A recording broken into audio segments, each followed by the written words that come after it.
Hi friends, welcome to our channel. Brahmamudi serial next ఎపిసోడ్లో ఏం జరగబోతోందో ఈ వీడియోలో చూసి తెలుసుకుందాం. అసలు నిజం బయటపెట్టిన సీతారామయ్య అసలేం జరిగింది అని తెలుసుకోవడానికి ఈ వీడియోని స్కిప్ చేయకుండా ఎండ్ వరకు చూసేయండి.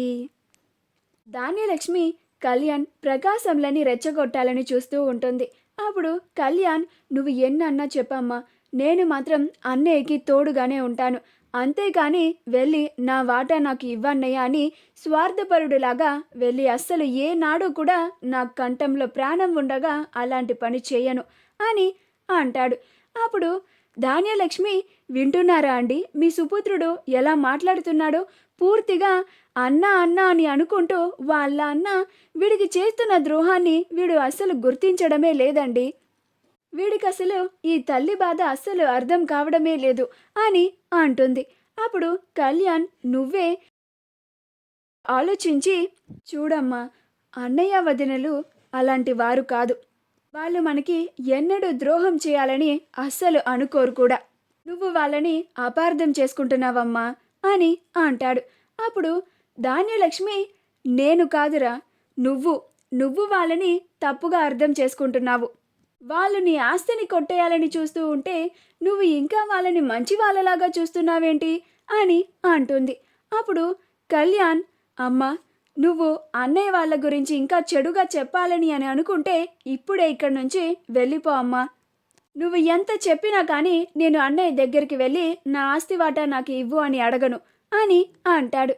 అప్పుడు ధాన్యలక్ష్మి ఇంకా చేసేది ఏమీ లేక పదండి అని ఇద్దరు వెళ్ళిపోతారు. మరుసటి రోజు బ్యాంక్ వాళ్ళు ఇంటిని జప్తు చేయడానికి వస్తారు. అప్పుడే రాజ్ కావ్యలు ఇద్దరు ఆఫీస్కి వెళ్ళబోతూ ఉంటారు. అప్పుడు రాజ్, ఇదేంటి బ్యాంకు వాళ్ళు సరాసరి ఇంటికి వచ్చేసారేంటి అని అనుకుంటూ ఉంటారు. అలా కావ్య, ఇదేంటి సార్ ఇంటికి వచ్చారేంటి, మేము మనీ పే చేస్తున్నాం కదా అని అంటుంది. అప్పుడు ఆ బ్యాంకు వాళ్ళు, మీరు పే చేస్తున్నారమ్మా, కానీ ఇచ్చిన గడువులో మీరు సరిగ్గా కట్టడం లేదు, అందుకే ఈ ఇంటిని జప్తు చేస్తున్నామని నోటీస్ ఇవ్వడానికి వచ్చాము అని అంటారు. అప్పుడు రాజ్ కావ్యలిద్దరూ ఆశ్చర్యపోతారు. ఇంటిలోని ఉన్న వాళ్ళంతా కూడా ఆశ్చర్యపోతారు. అప్పుడు కావ్య, మేము మిమ్మల్ని గడువు అడిగాం కదా సార్, ఇన్స్టాల్మెంట్లో కడతామని చెప్పాము కదా, అలానే చెల్లిస్తున్నాము కదా, మీరు ఇలాగా జప్తు చేస్తున్నామని నోటీస్ ఇవ్వడం ఏంటి అని అంటుంది.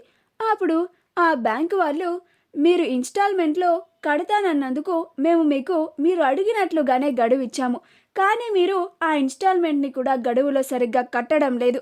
ఈ నెల ఇన్స్టాల్మెంట్ మీరు సరిగ్గా కట్టలేదు మేడం. 20 కోట్లలో మీరు కేవలం 5 కోట్లని మాత్రమే చెల్లించారు.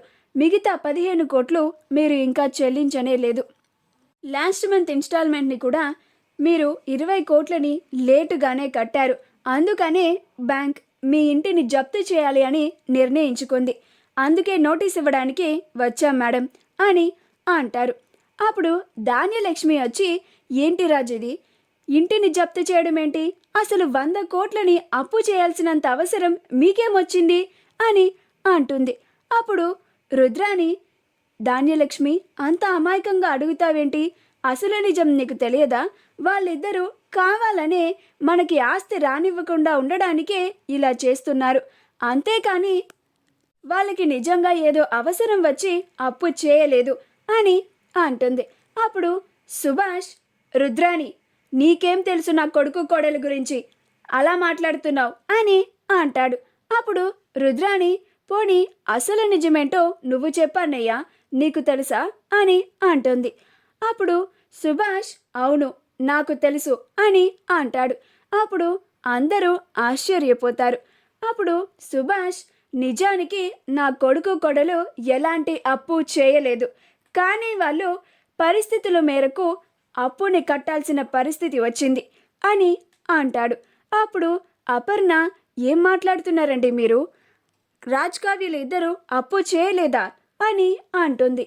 అప్పుడు సుభాష్, అవును అపర్ణ, రాజ్ కావ్యలు ఇద్దరు వాళ్ళ సొంతంగా చేసిన అప్పు కాదు ఇది. ఇది నాన్నగారు నందా కంపెనీ వాళ్ళకి 100 కోట్లు షూరిటీ పెట్టారు. ఆ నంద 100 కోట్లు మనకి ఎక్కొట్టాడు. షూరిటీ పెట్టిన కారణంగా నాన్నగారు ఆ 100 కోట్లని కట్టాలి. నాన్నగారు ఆరోగ్యం బాగోలేక హాస్పిటల్లో ఉన్నారు కాబట్టి బ్యాంకు వాళ్ళు రాజ్ దగ్గరికి వెళ్లారు. రాజ్ దీనికి బాధ్యత వహిస్తూ నేను 100 కోట్లు కడతానని నోట్ పైన సంతకం చేశాడు. అలా రాజ్ కావ్యల ఇద్దరు ఈ 100 కోట్లని చెల్లించడానికి ఒప్పుకున్నారు. అంతేకాని రాజ్ కావ్యల ఇద్దరు 100 కోట్ల అప్పు చేయలేదు అని అంటాడు. అప్పుడే సీతారామయ్య హాస్పిటల్ నుంచి ఇంటికి తిరిగి వస్తాడు. అలా ఇందిరాదేవి సీతారామయ్య ఇద్దరు గడప దగ్గరే నుంచొని ఇదంతా చూస్తూ ఉంటారు. ఆ మాట వినగానే అందరూ ఆశ్చర్యపోతూ ఉంటారు. అప్పుడు ధాన్యలక్ష్మి, ఏం మాట్లాడుతున్నారు బావగారు మీరు? మావయ్య గారు 100 కోట్లకి షూరిటీ పెట్టారా అని అంటుంది. అప్పుడు సుభాష్, అవునమ్మా, నాన్నగారు 100 కోట్లు షూరిటీ పెట్టడం వల్లే ఇప్పుడు మనం 100 కోట్లు కట్టాల్సిన అవసరం వచ్చింది అని అంటాడు. అప్పుడు ధాన్యలక్ష్మి, చూడు రాజ్, మాకు రావాల్సిన వాటా మాకు ఇచ్చి మీ వాటాలో దానం చేసుకుంటారో లేకపోతే ఇంకేం చేసుకుంటారో మీ ఇష్టం, కానీ మాకు రావాల్సిన వాటా మాకు ఇచ్చి తీరాల్సిందే అని అంటూ ఉంటుంది. అప్పుడు సీతారామయ్య, అసలేం జరుగుతుంది ఇక్కడ అని ఇంటి లోపలికి వచ్చి, అసలేం జరుగుతుంది ఈ ఇంట్లో అని అంటాడు. అప్పుడు రుద్రాని, చేసిందంతా చేసి అసలేం జరుగుతుంది అని అంటున్నావేంటి నాన్న? నువ్వు ఆ నందా కంపెనీ వాళ్ళకి 100 కోట్లు షూరిటీ పెట్టావంట కదా, ఇప్పుడు ఈ ఇంటిని జప్తు చేస్తామంటున్నారు బ్యాంకు వాళ్ళు. ఇదంతా నీ కారణంగానే జరుగుతుంది. ఇప్పుడు నీ కారణంగా మేమంతా రోడ్డున పడబోతున్నాము అని అంటుంది. అప్పుడు సీతారామయ్య, నేను 100 కోట్లకి షూరిటీ పెట్టడం ఏంటి? నేను అసలు ఎవ్వరికి 100 కోట్లకి షూరిటీ పెట్టలేదు. ఆ నందా కంపెనీ వాళ్ళు షూరిటీ కోసం నా దగ్గరికి వచ్చిన మాట వాస్తవమే, కానీ నేను వాళ్ళకి షూరిటీ పెట్టను అని చెప్పాను అని అంటాడు. ఆ మాట వినగానే అందరూ ఆశ్చర్యపోతారు. అప్పుడు రాజ్, అదేంటి తాతయ్య, బ్యాంక్ వాళ్ళు మాకు ఇచ్చిన డాక్యుమెంట్స్లో మీరు సంతకం చేసినట్టు క్లియర్గా ఉంది. ఆ డాక్యుమెంట్స్ అన్నీ మేము వెరిఫై చేసే 100 కోట్లు కడతామని ఒప్పుకున్నాము అని అంటాడు. అప్పుడు సీతారామయ్య, చెప్తున్నాను కదా రాజ్, నేను ఎవ్వరికి షూరిటీగా 100 కోట్లకి సంతకం చెయ్యలేదు అని అంటాడు. ఎక్కడో ఏదో పొరపాటు జరిగి ఉంటుంది. ఇది ఎవరో కావాలని మన కంపెనీ మీద, మన కుటుంబం మీద పగపట్టి చేస్తున్నట్లుగా ఉంది.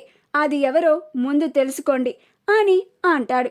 అప్పుడు రాజ్ ఆ బ్యాంకు వాళ్ళని కాలర్ పట్టుకొని నిలదీస్తూ ఉంటాడు. నిజం చెప్పండి, మీతో ఇదంతా ఎవరు చేయిస్తున్నారు అని అడుగుతూ ఉంటాడు. మా వీడియో కనుక మీకు నచ్చినట్లయితే లైక్ చేయండి, షేర్ చేయండి, మా ఛానల్ని సబ్స్క్రైబ్ చేసుకోండి, పక్కనే ఉన్న బెల్ ఐకాన్ని క్లిక్ చేయడం మాత్రం మర్చిపోకండి.